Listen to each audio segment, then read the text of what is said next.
రహదారిపై వేగంగా ప్రయాణిస్తున్న కారును పెద్ద పులి ఒక్కసారిగా ఢీకొట్టింది.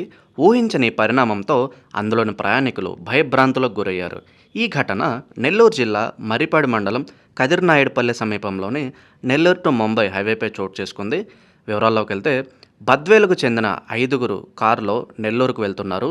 కదిర్నాయుడుపల్లి అటవీ ప్రాంతంలో పెద్ద పులి రోడ్డు దాటే క్రమంలో ఒక్కసారిగా కారును ఢీకొట్టింది. వేగంగా వస్తుండటంతో పులిని కారు కొంత దూరం ఈడ్చుకెళ్ళింది. అనంతరం డ్రైవర్ శ్రీనివాసులు అప్రమత్తమై బ్రేక్ వేశాడు. కారును ఈడ్చుకెళ్లడంతో పెద్ద పులి కాళ్లకు తీవ్ర గాయాలయ్యాయి.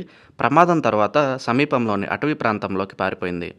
ఊహించని ఈ ఘటనతో కారులోని ఐదుగురు తీవ్ర ఆందోళనకు గురయ్యారు. ప్రస్తుతం వారంతా సురక్షితంగా ఉన్నారు.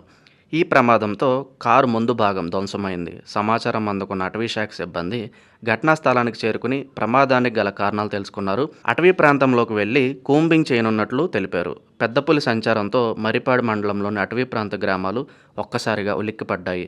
ఇంతవరకు తమకు పెద్ద పులి సంచారం కనిపించలేదని, ఇదే మొదటిసారిగా పులి ఆనవాళ్లు కనిపించాయని తెలిపారు.